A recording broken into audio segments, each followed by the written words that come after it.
Hello, folks. Welcome to Between Awesome and Disaster. This is your host, Will Carey.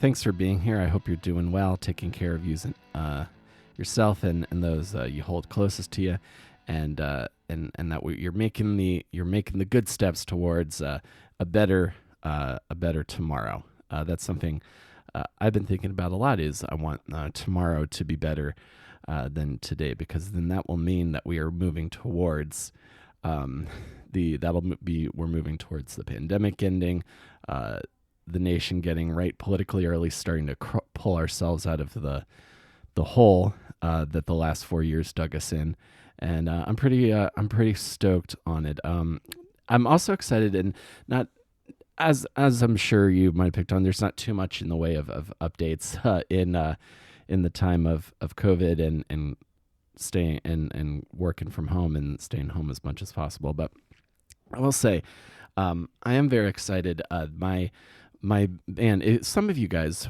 probably know, but my band, I'm in a band called Bright Ugly. I play bass and do some vocals.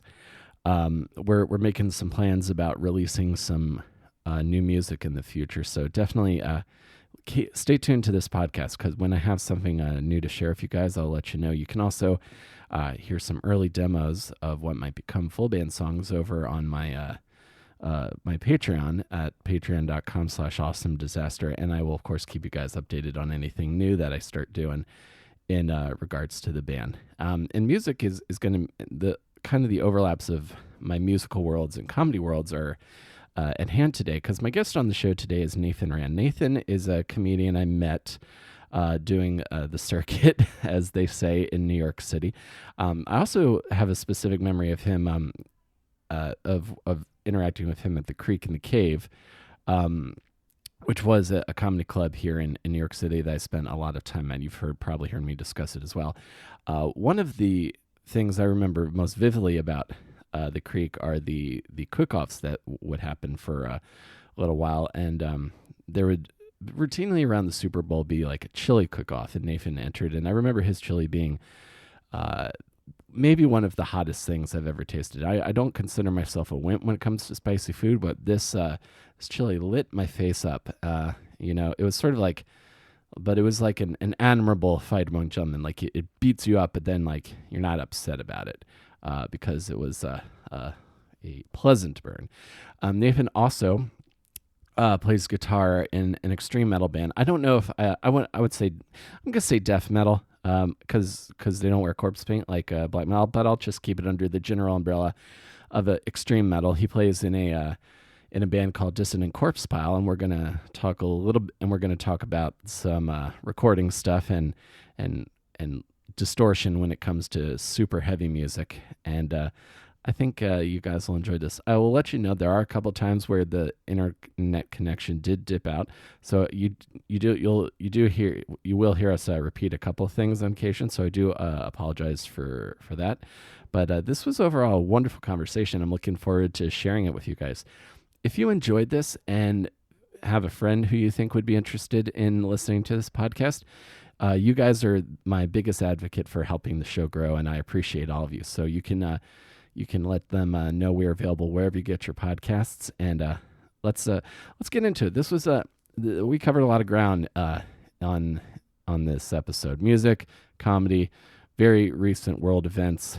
Given that we were both still dealing with the fallout from the Capitol, the attempted insurrection at the Capitol earlier this month in January. But this is a good one. So thank you guys for being here, and let's go to my chat with Nathan Rand, comedian and Dissident Corpsepile guitarist.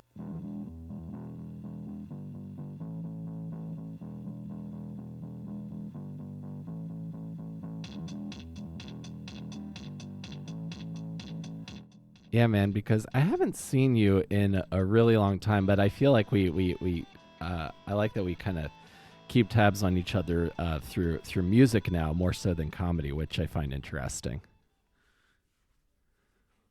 Yeah, I mean, I've been away from the city for about 18 months, Mm-hmm. because, well, one makes mistakes. Mistakes were made, and kind of had to leave and fix things for myself for a while.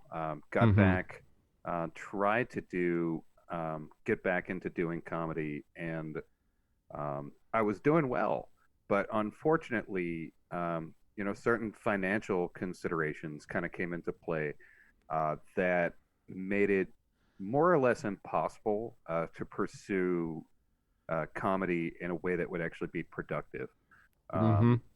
I had to take a night job in addition to my day job, and that kind of meant there's no such thing as being able to go out and test material at mics anymore. Yeah. So I started going to a lot of shows, more concerts, and meeting a lot of people, and in so doing, uh, just kind of in my free time started cutting demos of just kind of extreme music, angry music, because I was, not in a very happy state, and Sure. ended up playing some demos for a kid at a bar, and he was all like, "Well, you want to do this for real, dude?" And I was hammered. I didn't think anything of it Uh-huh. until the kid was texting me the next day, and then within 2 weeks, we started rehearsing. Like we had a drummer, like, and it was a done deal. There's been a lot of changes since then, but Mm-hmm.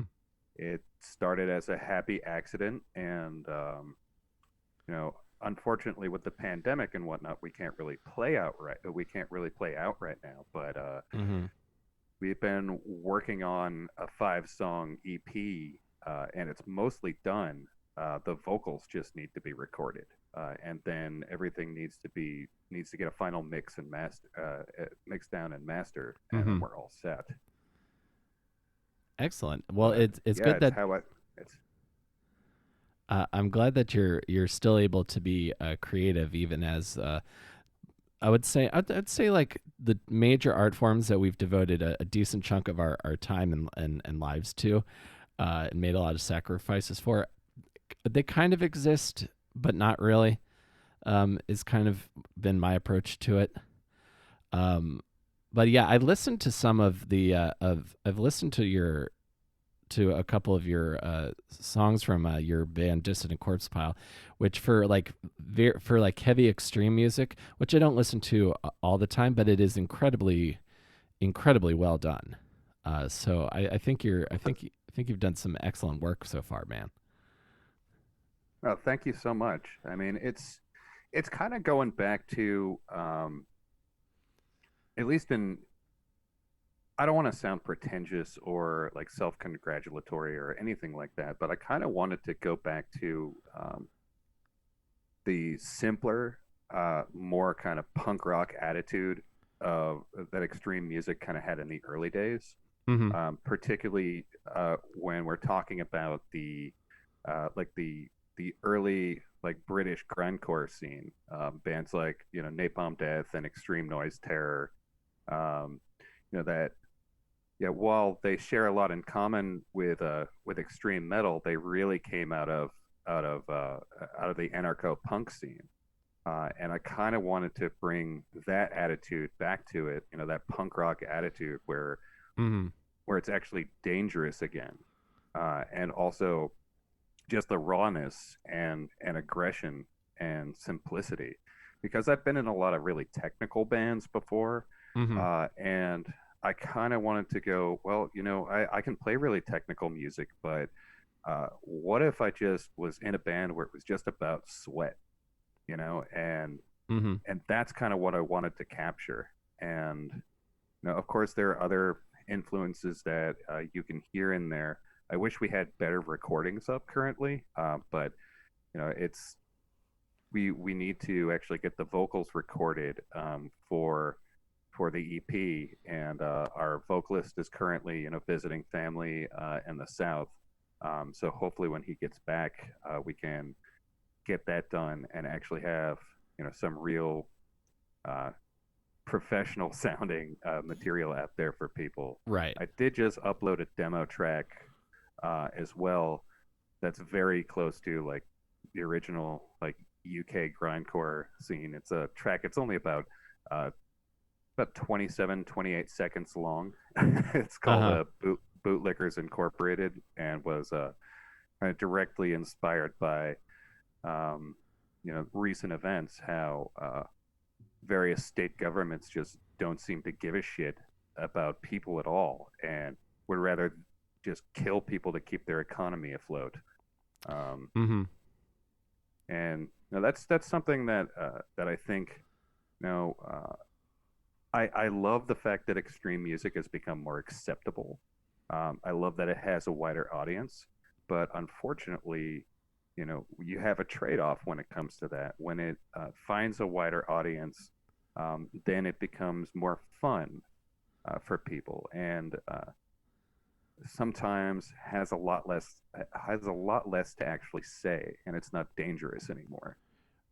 Mm-hmm. So I actually wanted to at least with this project, um, have something to say and actually you know really disturb people again. No, totally. Like, kind of go back to again, sort of like again, going back to the roots is kind of an overused phrase, but that's kind of essentially what you would be doing there. Because yeah, as you bring in, there's always like a tipping point. I feel like with underground music cultures where they, if they start to get more well known, there does hit a point where there's kind of a swivel from the core, the core aspects of that scene. I think uh I would compare, I would say like hardcore or hardcore music kind of had a similar turn, where you have all these bands that kind of were involved in like the original hardcore scene, and kind of lived and died by those ethos. But then you eventually get to like the kids like me who hear this stuff from like bands that you could hear on the radio, or you hear in Hot Topic, and then that becomes the starting point. And then eventually you get to the point where like most people's idea of like what's the best example for this, like you start conflating like hardcore bands with like a more mainstream metal band like Slipknot. And I know it might be, Yeah, you know what I mean? and there's nothing wrong with Slipknot. Like Yeah, I there's love certainly them. nothing wrong with that. Yeah, it has its place, and they have some music that sounds totally fucking badass. And if they're a gateway drug for people, wanting to go further and wanting to listen to things that are harsher, then I'm all for it. Um, because I mean, I know definitely without the kind of music that we're talking about, they wouldn't be making the kind of music. So, a lot of what eventually becomes mainstream had to start somewhere, Mm-hmm. and I have absolutely, I'm not one of those jerk offs who's going to be like, oh well, you can't listen to this because no, there's something out there for everybody, and it's a wide net, and that's a good thing. I agree. That's the kind of wisdom that I feel comes with age. Once you don't have to define yourself by your music taste, and then you realize that, oh, it whatever it takes to get people in. Because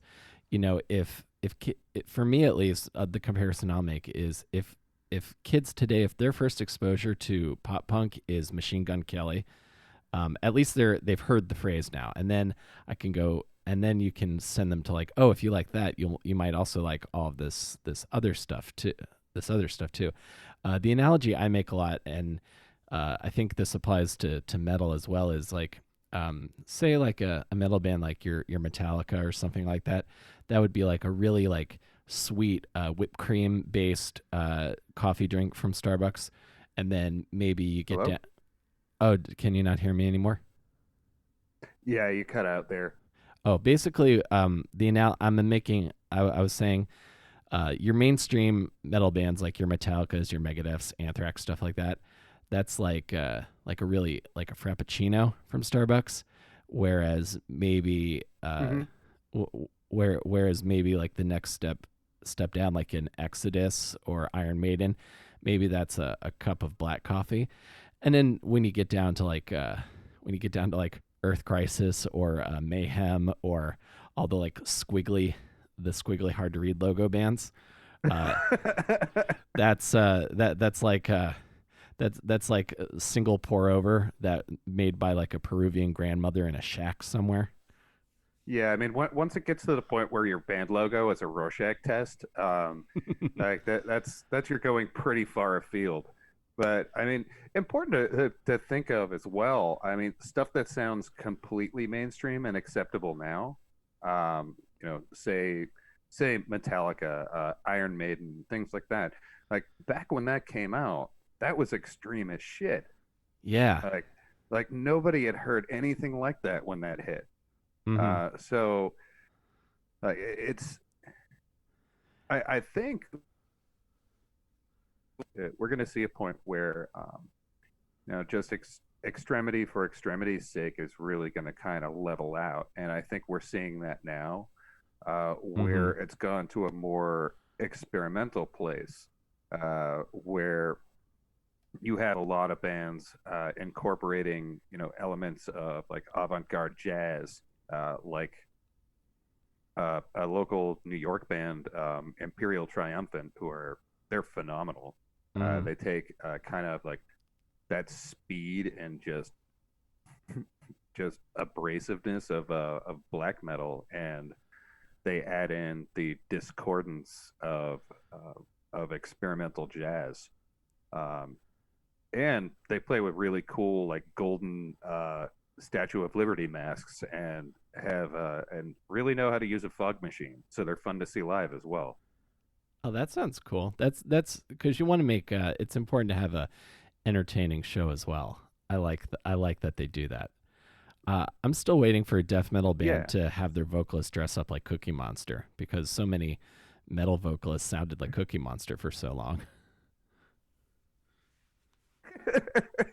I think I think the closest we've come to that is Black Dahlia Murder. Mm-hmm. Has a guy who dresses up in a gorilla suit. Like he doesn't actually do anything. He just kind of dresses up in a gorilla suit and jumps off the stage. Um, and I mean, we know Trevor, from Black Dahlia. Like he's been in New York for a while. Great guy. Pretty much whenever they're not on tour, you can see him at practically every show and hang out. Um, Nice. but yeah, that's an element I think is important as well. I mean, I know I kind of like touched on the serious side of things and like having actually something to say, but that element of fun, because I think fundamentally, a big part of extreme music is, you kind of have to be self-aware that what the ridiculous in it. Mm-hmm. It's I mean, take what you're doing seriously, but at the same time, realize that it's a little bit silly. Oh yeah, completely. I feel like King Diamond does that pretty well. Oh, absolutely! I feel Like like he's in on. it, great theatricality. Oh yeah, absolutely. I think Ghost do it pretty well, pretty good as well. Like they're aware that they're aware of like the trappings of like the silly costumes and metal and stuff. Because yeah, like the super hardcore serious metal dudes, those are gonna be the people. Those are gonna be the people that make it like not fun to go to metal shows. And then um, I always compare like think about jazz. Jazz got very niche, I think, and I don't want it to get to the point uh, where like heavy bands or even like bands that I like punk bands, can only like play like these like super small specialized clubs in specific markets. You know? Yeah, I know, right? Like it can't be like, oh, I wanted to see this band, but I can only see them at an opium den, like in the basement of somewhere in Chinatown, where they serve expensive wine and cheese, and free range hallucinogens. I exactly. I know exactly what you mean. Like I imagine. I wonder what in like 50 years when we're all like in our when we're all like in our 70s and 80s, like the same way like grandparents are depicted as like dancing to like the old jazz from like the 40s. If there's gonna if we're gonna be like play that song I like, and then some like young kid with a guitar will come through and play on like an acoustic like like some like super fast chromatic scale and be like, ah, that's the stuff. Yeah, I mean, that's always that I mean the nature of what people listen to or what people find appealing is always at least in how we market any kind of art is very cyclical. So Mm-hmm. it's eventually everything comes back, which can be good or bad. Bad in the case that like, oh God, fucking new metal is coming back. Ugh. Yeah, it's Like called it's called I knew that was gonna happen as soon as I saw like that people were wearing Jenkos again. I'm just like, oh no. yeah, they tried to It's hide it like, dude, also by you calling it gent. well, to be fair, that's kind of its own thing. That is characterized by essentially people doing what Meshuggah does. Mm-hmm. And then you had bands like Periphery come out and kind of take that in a more marketable direction. And nothing against that scene. There's a lot of like any other kind of subgenre. There's some great stuff in it, and there's a whole bunch of generic crap. Um, but you can say that about any splinter genre or a mainstream genre of music. Oh yeah, I agree with you completely. When you're playing when you're like either doing like stuff recording stuff at home or playing live, how do you approach gain? Because to do like death metal, I feel like you need more gain than is necessary in most for most other music. Uh, all right, if we want to get technical here, Yeah, I love earlier getting on, technical. like earlier on in when I was playing music, I definitely suffered from the whole all the gain approach. Mm-hmm. Uh, mess that makes a recording. And also, before I was mixing bands, like I spent a good year and a half of my life doing live sound reinforcement, and that's popular in like the mid to late '90s, where it's all the gain, all bass, all treble, no mids. It just sounds like shit. Like Mm-hmm. it might sound great in your bedroom if you're playing by yourself, but if you're playing in a live band context or in the context of a mix, it sounds like ass. Yes, it does. And yeah, less gain is actually better. Like if you want a crisp sound, if you want your listeners to actually be able to hear what you're playing, um, like I currently own two tube heads, pretty differently, but my settings are relatively similar for both. I own a PV6505 Plus and an Angle Savage 120 Mark II, and on either of those, like I really don't have the gain on the amp actually up much more past like 1 or 2 o'clock. Um, Oh, really? and yeah, and what I do just to get a little bit more is I'll put a boost in front of it. I'm currently using a Horizon Devices Apex preamp, and I don't use that to boost the gain much. Like I actually have the the gain on that is it's really really low. Like it's not much more than say 7 o'clock. So I'm not using it really to add much more gain. I'm using it more to kind of hit the front end of my amp, Mm-hmm. get a little bit of a signal boost, and also as a tone sculptor. Like I'm using it to get rid of a lot of woofy low end and add more mids and just make the overall tone tighter and more focused. Mm-hmm. Um, and because I'm playing seven strings, and not only just seven strings, down tuned seven strings, like I don't need that much low end in my tone. What a lot of guitarists in extreme music don't seem to understand is that guitar, by its very nature, is a mid frequency instrument, Mm-hmm. and you need to really kind of focus on occupying those frequency ranges if you want to be heard. Like, let your bass player take care of the low end. That's what they're there for. Exactly. So it's like it's a lot less gain, than people expect. And particularly, what you have to remember as well, if you're recording, if you're doing double tracking, like for our demo to play you, like, but those guitars, and if I had used more gain, the thing is, like, as you stack like high gain guitar tracks on top of each other, like it saturates even more, so it becomes difficult to actually pick out the individual notes. Mm-hmm. So you really want to keep that under control, like especially if you're doing multi tracks. Yeah, because otherwise it can start to sound like complete mud after a few passes. Hello? Did I lose you again? What I was saying is it can sound like mud after a couple passes. Yeah, absolutely.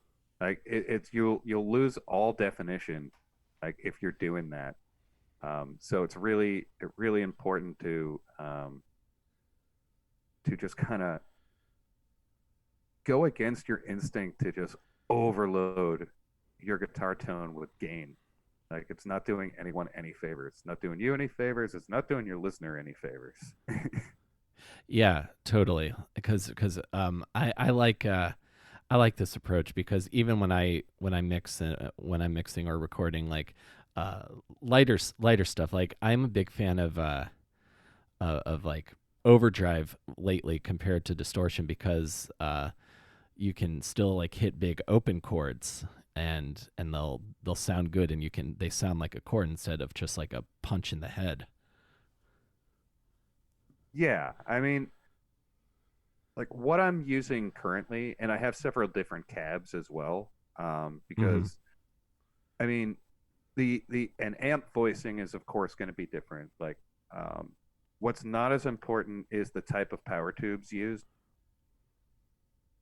between different power tubes. You'll see people argue this over and over and over again, and like the difference is so small. Like really, unless you're paying attention, like unless you can isolate the guitar track from the mix yourself, which most people listening at home don't have the capability to do, Yeah. you're not going to hear much of a frequency response difference between power tubes. Um, the biggest difference is how the overall amp is voiced, and also your speaker cabinet. Like, and I have three different cabs. Like, I have a Marshall 1960, a Laney Ironheart 412, and I also scored a Mesa Boogie 412. Nice. And those all have different, yeah, those all have different speakers.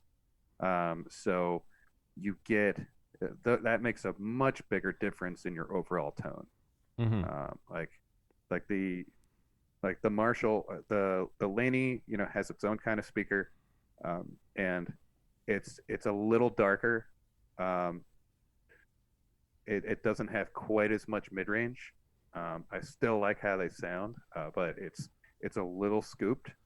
The Marshall, um, definitely more mid range growl to it. Mm-hmm. The Mesa, I think, is the best sounding cab I have. Like there's just something, about a vintage 30 that it really is in a class on its class by itself, especially if you're going for a really vicious sounding metal tone. Yeah, yeah. Mesas, I just sound incredible. That's going to be a collector's item now that Gibson has bought them. Um, Yep, that yep. that's going to be your retirement fund at some point. Yeah. Oh, I don't ever want to get rid of this thing. Uh, Here's the beautiful thing. And not to celebrate other people's misfortune, during this whole pandemic lockdown, Mm-hmm. but guys, for used gear. Like the Marshall cab I got for $100 when our rehearsal studio closed down. And other than some Frankenstein work being done on the grill cloth, like it's fine. Like it's perfectly fine. It smells like it's been in a rehearsal studio for years, so it smells like cigarette smoke and stale weed and possibly spilt beer, like whatever other fluids got spilt on it. I don't want Mm-hmm. to even think about that. Uh, the Mesa, like that's normally a $1,200 cab. I scored that for 500 off of a guy who played guitar for like a local church because they're just like, well, no one's coming to church anymore. Mm-hmm. So why do we have this big 4x12? So yeah, the guy just like drove it over to my house. Wow. So Silver silver there's lining. been, yeah, I, yeah, you I can I get gear super cheap right now if you know where to look. yeah, I love the idea that that you got this cabinet from a church to play in and record Dissident Corpsepile music. I find that hilarious. Yeah. Um, so I kind of want to trace this. So I didn't know that you had Yeah. like live sound in your background. I also wanted to ask you like I don't even Yeah. I don't think I really like know much about your background. Where did you grow up, Nate? I grew up in a small little seacoast town masquerading as a city called Portsmouth, New Hampshire. Mm-hmm. And for what a kind of quaint like seaside village in a way that it is, there was a lot. There was quite a like vibrant little punk rock and hardcore scene there for a while. Mm-hmm. And probably one of the most famous or infamous, depending on your viewpoint, American oi bands, the Bruisers, called my hometown home. Al has since moved on to being in the Dropkick Murphys, Mm-hmm. but I knew all those guys when I just kind of cut my teeth playing in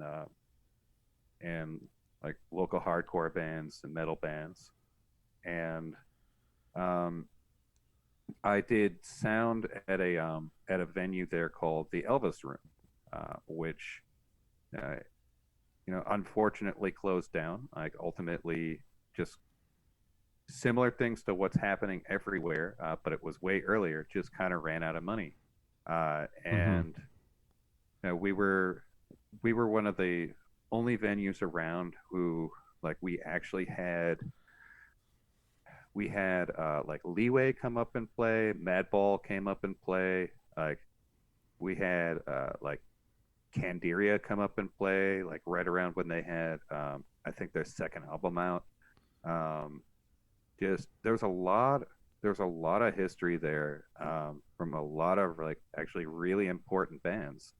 Um, and it was really unfortunate to see it go, but I, still look back with fondness of on that period of my life, just because I got to work with some legends, and I got to really learn how to make music sound good live, just because of the expectations of some of these people I was working with. Like I was in bumfuck New Hampshire, and I was working with some of the best of the New York and like Boston scenes. That's really cool, man. Yeah, that's a kind of trial by fire because if the good shows are going to continue coming to New Hampshire, you want them to have a good experience, not just for crowd size, but for like, oh yeah, we sounded great that night.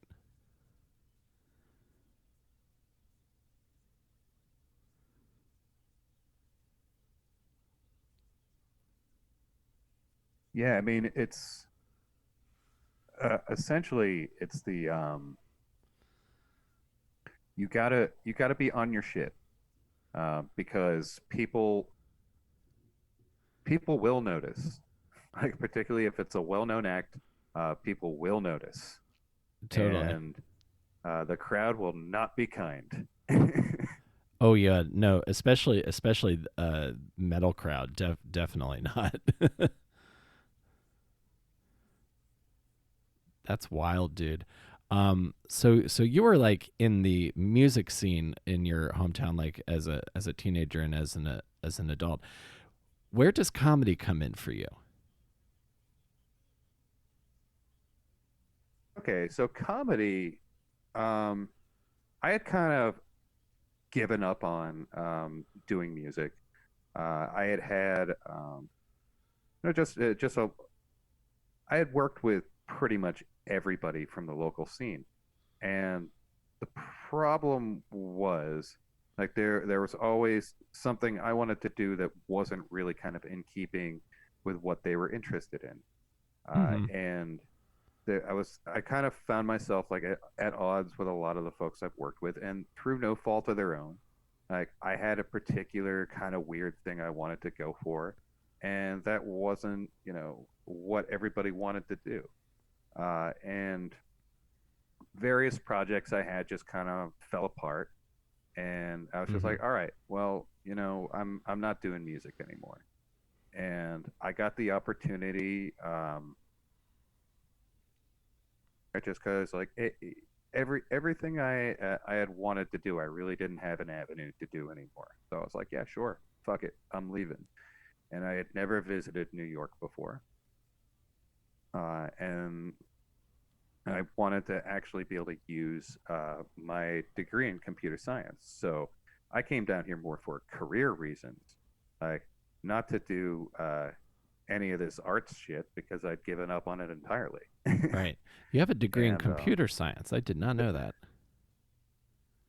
yeah, I have an associate's degree in computer science, which is slightly better than a GED in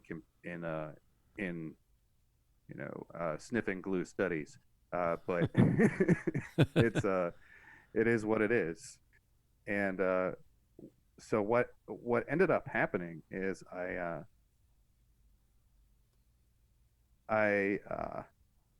I met up my friend Brian goes by Beezy, Mm-hmm. and he had been trying stand up at the time. It's actually, you know, pretty smart. He had some pretty smart, interesting, political material. And I had met him at a divey bar in the East Village, B side. I think it's still there.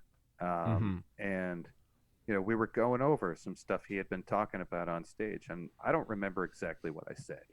But he was all like, "That's really funny. Can I use that?"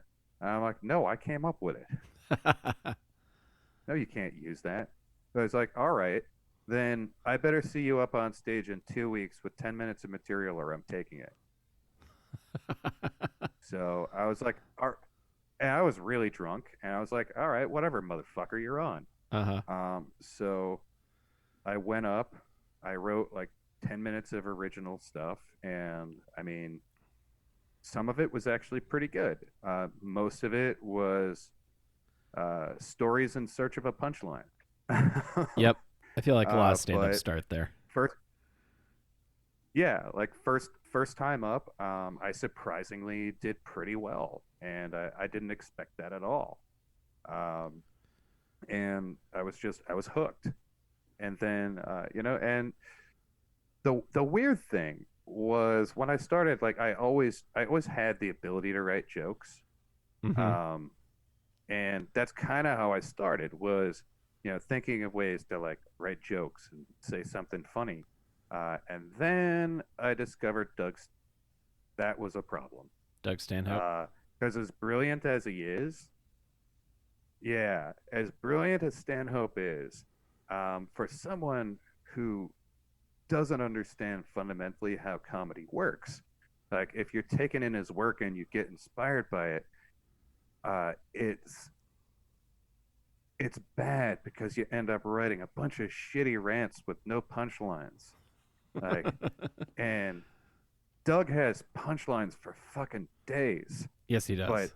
you know, yeah, but when you're just taking that in as like someone who just got your mind blown by his work, like you're not seeing how carefully structured it actually is. So, for like the next year after I discovered Stanhope, I wrote these just terrible rants, and just ate huge bags of dicks everywhere I went for like a year, and like I don't know how the fuck I didn't quit. Um, but I eventually just kind of settled on the fact that I was a mess. I was a mess of a human being, and I started digging inward a lot more instead of just talking about current events because I like looked at it and realized like why the fuck am I talking about this? Like every late night show has all of this. This isn't interesting. Um, so I started talking about like essentially how much of a failure I was, like everything that Mm-hmm. I'd fucked up.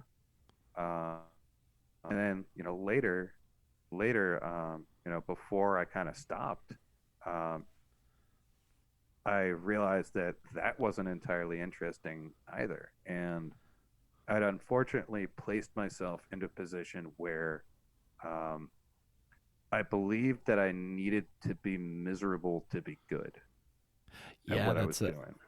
that's a trap I think a lot of comedians find it really easy to put themselves in. I also think the sad clown has been over romanticized quite a bit. Um, by this time in 2021, and yeah, I remember being there as well until eventually I realized like, well, uh, if I'm just sad and laying in bed day and not really like writing, that can't be good for my comedy career either. Yeah, like it's not a way to like actually produce good work. Like it No. really isn't. And you get sucked into that trap, but and I'll be completely honest. My entire life, I've struggled with mood disorder. Like I'm Mm. chronically depressed.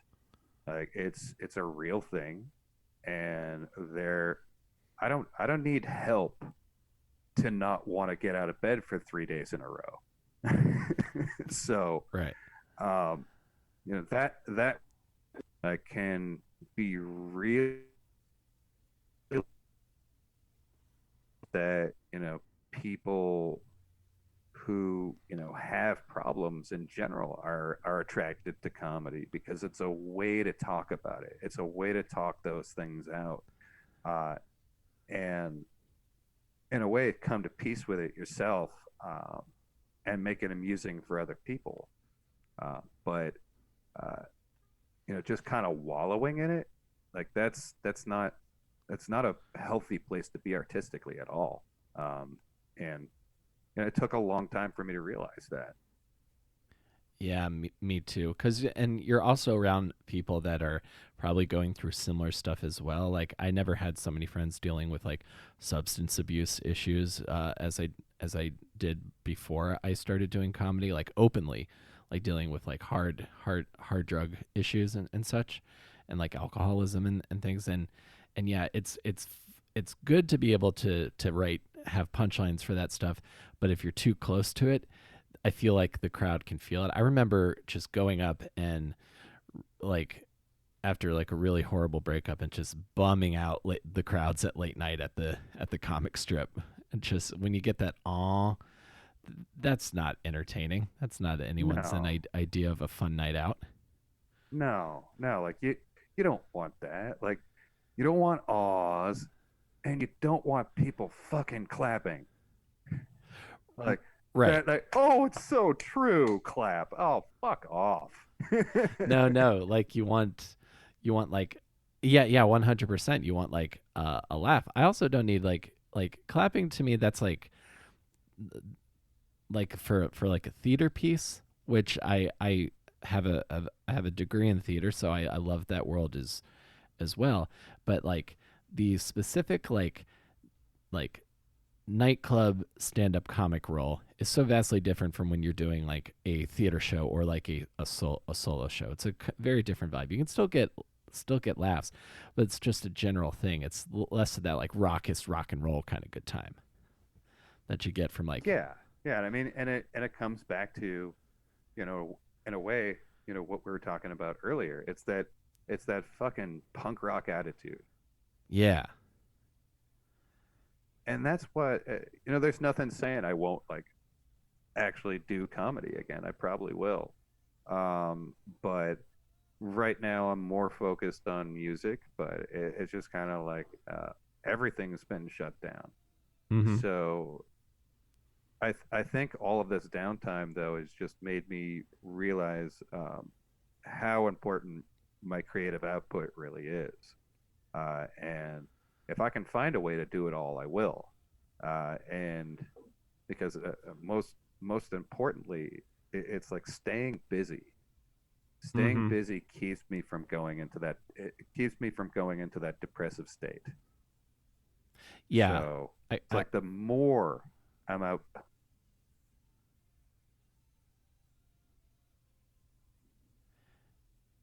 yeah, I can relate to that. I wanted to ask you, like it's like if you just keep swimming, like a shark that needs to keep swimming in order to breathe.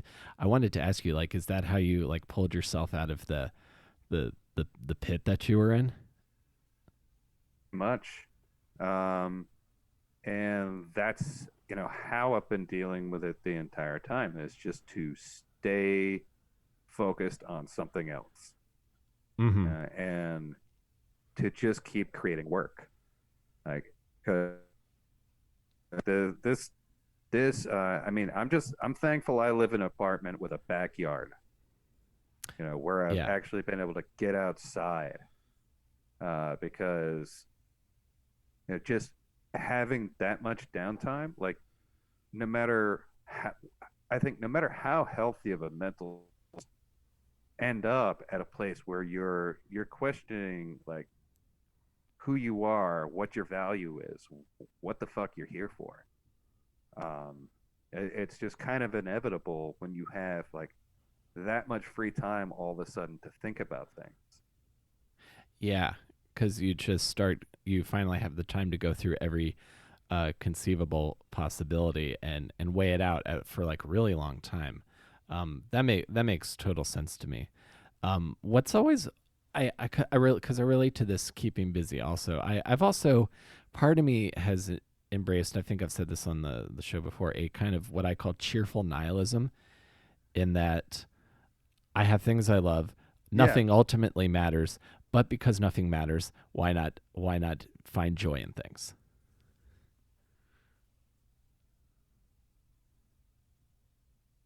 yeah, yeah, absolutely.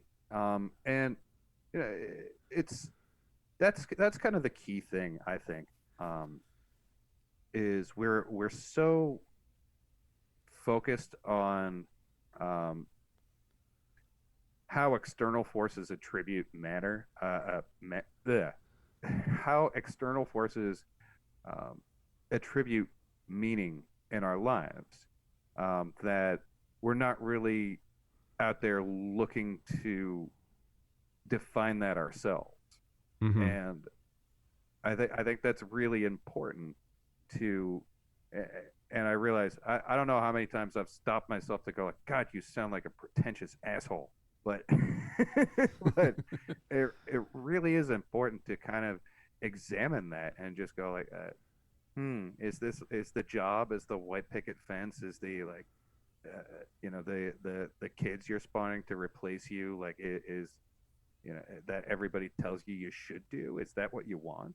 Is that what you really value? Is that what's important to you?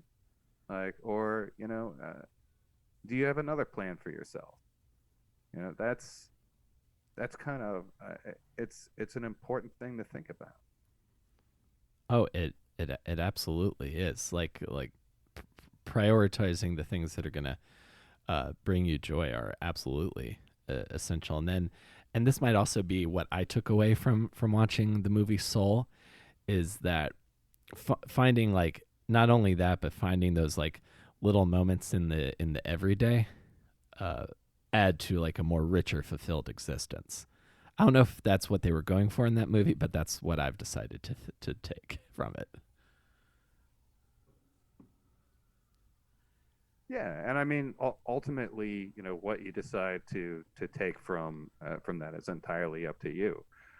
Um, and I think it's important that that we interpret things in a way that's true to us. Of course, you have to agree on what's real and what's not. But Oh um, God, yeah. what but what has meaning and what has value and why is entirely, that's entirely your own thing. Yeah. But I think, in a way though, kind of how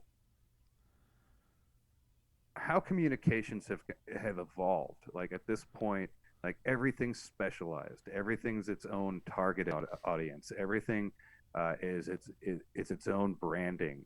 Um, that we're kind of reaching a tipping point where we're almost splintering reality in a way, where people are just saying, "Well, this is true because I say it is." Because Exactly. we've made it so easy to go down this rabbit hole, and like that's really dangerous. That's how we get cosplayers fucking raiding the Capitol. 100%. That's exactly how that happens. That's the dark side of everything becoming specialized, is that reality becomes specialized, and that's the one thing that should be a universally agreed upon thing. Otherwise, I feel like I agree with you. I feel like that's going to be what ultimately like shatters the Yeah, human existence.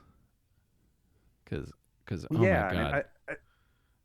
that's the problem, because ultimately, like where we're at right now is and I don't want to be like an old man and say what it's better before, like but now it's like anybody who can type and doesn't even need to be able to type correctly. Anybody who knows how to misspell things in caps lock, like, now has a voice, like, and they think they're important, and their opinion matters, and there was a point where we're just like, it really kind of doesn't. Maybe we should kind of go back to that a little bit. Just because you can say something doesn't mean that you should, and doesn't mean that anybody should give a shit. No, I agree with you. We also need to it needs to be distinguished and agreed upon that opinions do not do not mean that it's a fact. Because it's your opinion does not mean that it is a fact. And the second you have a friend who suddenly starts dressing in that logoless like brown work jacket, that you got to get them help. Yes. Yep. I mean, it's just cracked me up at this point. Like, just seeing the speed at which abject lunacy can spread right now. It just, Yeah. like, I word just come up with like this ridiculous mythology. Like, say, um, Big Bird is a satanic overlord who who fucks straight Christian babies with a toilet plunger. Like, Right. And then and all of Sesame Street is in on it, and Oscar the Grouch will lead all of Sesame Street to freedom and save the children. did And people would buy into that shit. they would, because that sounds like a darker version of Catholicism. Yeah, yeah. I mean, and that's the thing too. It's like all of these like ridiculous conspiracy theories, like the whole like the conspiracy theory flavor of the past 2 years, like QAnon, like all of that is Uh, repackaged bullshit as well. Like, that's essentially like just the protocols of the Elders of Zion, which has been debunked as anti-Semitic bullshit Hmm. forever, and they just slapped a coat of like 80s satanic panic on top of it. And then Yeah, for some reason, it's of like all people for a savior, they choose an orange tinted game show host. yeah, exactly. That's the hero. That's your hero. Yeah, Yeah, it's please save me, walking spray tan. yeah, it's absurd the lengths that people's minds can so easily be warped. Um, I you know I and more I'm having to filter out the truly lost and hopeless from my life because I'm from a part I grew up in an area that kind of breeds these kinds of this kind of thinking. Um, but but yeah, I don't know how we're gonna get out of this like collective brainwashing. The other thing I wanted to say about this is that in the midst of all this, there are morally soulless, uh, like abject people who will take these ideas and profit off of these people and make a lot of money doing it. Oh yeah, oh yeah, of course. I mean, that's the the wonderful cynicism of American capitalism at work.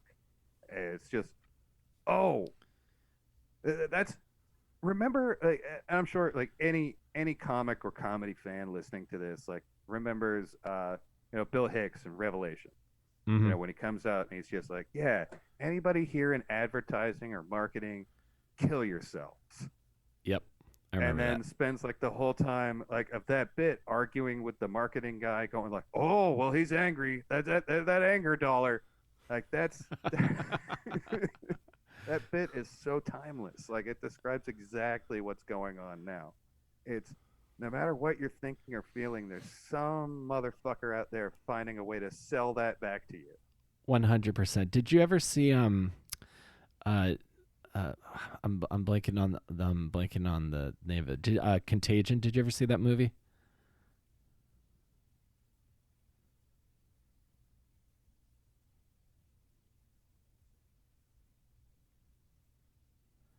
Uh, Sorry, I lost you there. oh, it's okay. Did you ever see the movie Contagion?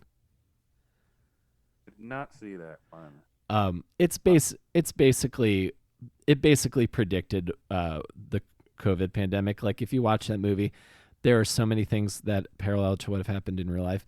But there's a character played by Jude Law who's a conspiracy theorist who makes a lot of money by peddling conspiracy theories at the beginning of the movie, and then he becomes an anti-vaxxer once there's a cure for the disease by the end of it.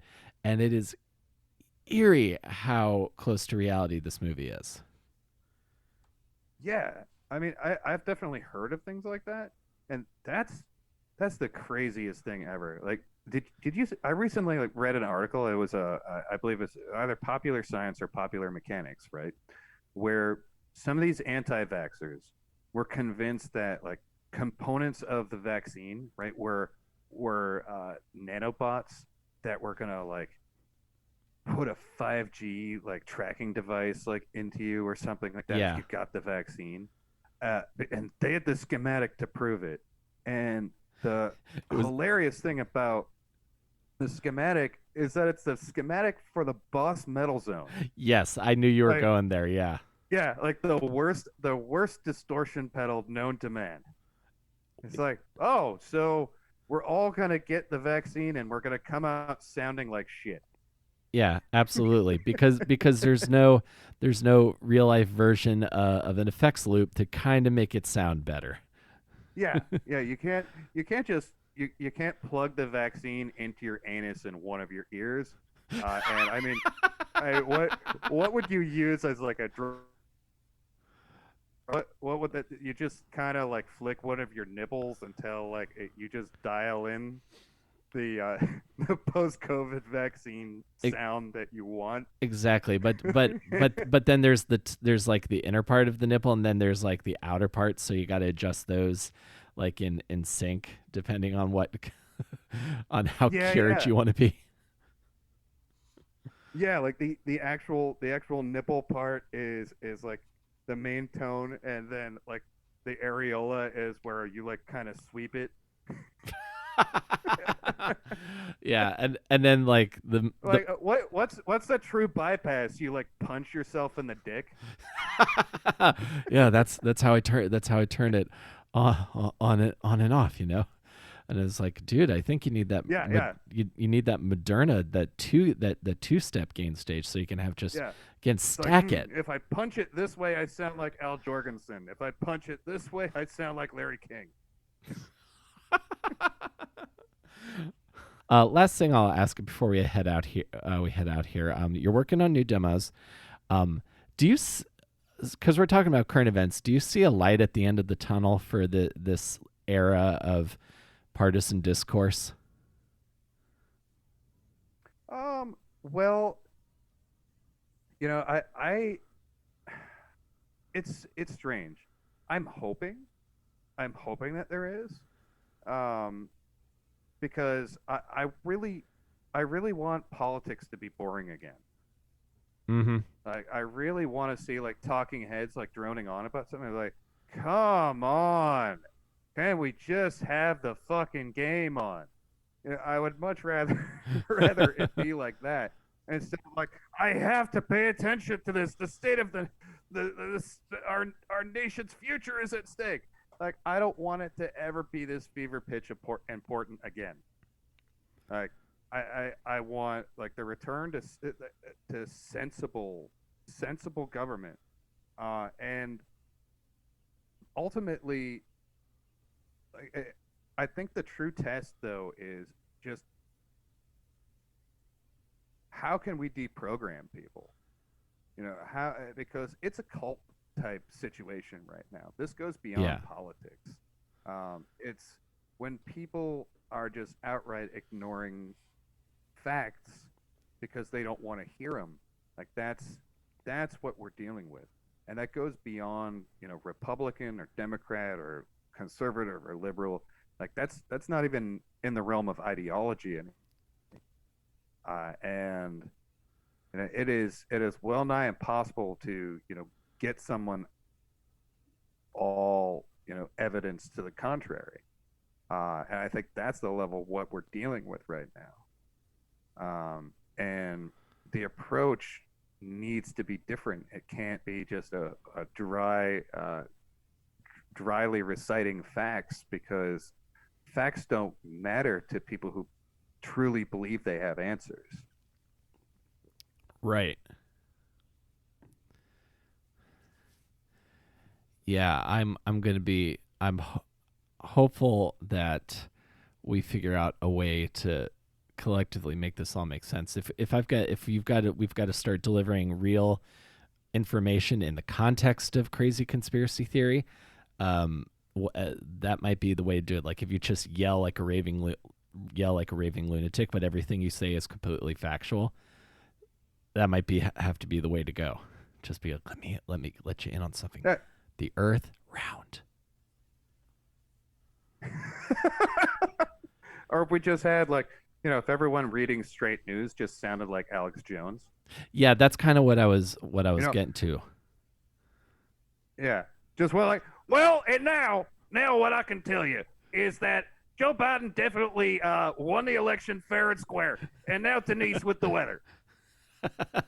Perfect. It's be like, thank you, Nate. It's gonna be sunny on Monday. It's gonna rain on Tuesday. Bring an umbrella. Great. Well, I'm very glad to hear that it's just going to be normal rain and we're not going to be raining gay frogs. Exactly. Just normal rain, water. There's science behind it. Look up Yeah, clouds. normal. Yeah, normal rain, just raindrops, not tadpoles 69 in each other. That's good. um, absolutely, man. We have $1 million idea. Angry news, and I think that'll be angry real news. Yeah, everybody just has to sound like Howard Beale from Network, and I am a prophet of the angry times, and the stock market is doing well, and you're not. Uh, I think that's going to be I think that's the way to go. I think that's a great way to close this out, man. Thanks for chatting with me, man. It's been good to get to talk to you again, man. yeah, absolutely, and I hope to see everybody come out of this normally. It does, of course, improve, and don't get COVID. I did. It sucked. Um, Yeah. and it's a very real thing. And wear your damn mask. Yes. That's how we'll end this, and I say that in the outro of every monologue, and also I've added "fuck fascism" this last week also. So wear a mask, everybody, and thanks for talking to me, Nate. It is great to hear from you, man. Absolutely. Well, thanks for inviting me. It was a pleasure. Absolutely.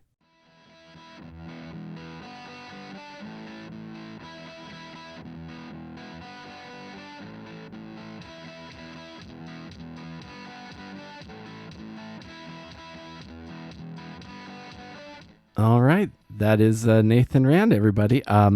You'll all have links in the description, so you can check out his band Dissident Corpsepile. You can check them out at dissidentcorpsepile.bandcamp and on YouTube.